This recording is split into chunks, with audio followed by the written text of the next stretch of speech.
So last week, we talked a little bit about some marketing ideas and whether or not they were a good fit for businesses, and it made me think a lot about the concept of marketing beyond, paying the newspaper to advertise for you or doing Pinterest or things like that.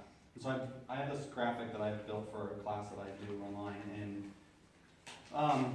hopefully it kind of just explains how marketing happens after that conversation of like, do I use Pinterest, or do I use Twitter, or do I use the newspaper? Because to me, those are all traffic sources. And the way I think about marketing is like a lot like dating. So traffic sources are just places you can try to go get a date, right? So you can go to church, you can go to the bar, you can meet people through friends. There's lots of places you can get, try to go get dates.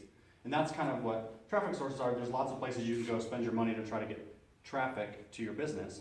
But then the real secret to marketing is after that. So I just built this diagram. I'm going to keep it kind of short. But the first thing you'll want to do is have some kind of lead generation. The one I see used all the time, which I think is a terrible one because it's really not a lead generator, is for people to sign up for your newsletter. But really you want to give them some kind of value to build credibility with yourself. So you can think about that in terms of dating, like showing up to the bar, like dressed nicely, and then at that point you want to exchange information with somebody. So that's the only part of the relationship that's happening. And so you're giving them something, and they're giving you like their phone number in return. And that allows you just to start generating leads while you're, sleeping, or while you're doing other things. Your website or whatever can start building a list for you. And then immediately after that, the secret, I think, to marketing online is having a micro offer. And so that's not really going to be, what you actually do. It's going to be a small piece of what you do, like a splinter offer in a sense. And so think of it two ways. They can give you a small amount of money to commit, or they can give you time. Those are both kind of the same thing. And as we know, time is more valuable than money. So this is where you may have like a consultation, or they might be able to buy like a free trial or a discounted run at what you do. It just kind of depends on your business. If you offer a service, then it's like kind of a micro version. If you offer, something that doesn't really splinter off well, then it could just be a consultation for like real estate. But this would be where like you build somebody a logo, for fairly cheap to get them in the door to show them the good work that you do.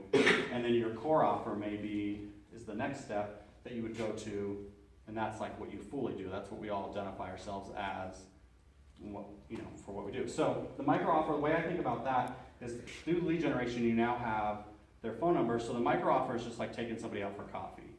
It's really low barrier to entry. Like, just get to know each other. We're going to go to a public place just for a few minutes to have coffee and see where it goes from there. The core offer, what you do every day, is like the date. Like, let's go on a date. You exchange money with me for my services. But a lot of people don't want to go straight from getting your phone number to that service. So you really need a micro offer in between. And then once you're in there once they're there in the core offer and they've bought your services, then that's where you have to start thinking about upsells, cross sales, and things like that to maximize the fact that they're already in your door. So what can you sell in addition to what your core offer is? Everybody's business is different in terms of that. And then all of that goes back to a return path, which basically the return path is just keeping in touch with people and then offering them another date in a sense, or another micro offer. And so it just keeps spinning around and around and around. But I wanted just to present this because it's a little bit different of a conversation than should I advertise on Pinterest. And it's the answer to that question is if you have a funnel on the backside set up like this and Pinterest can drive traffic to that funnel and convert, then yeah, you should.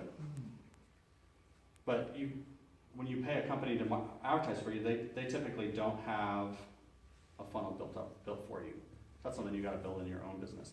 It looks different for everybody. So I don't have a ton of time. I'm going to answer maybe one question. But if you guys want to talk more about this personally for your business, then let's get together a mastermind and I can talk a lot about how this would look for different businesses. Okay, I'll take one question. Anybody? You left us speechless.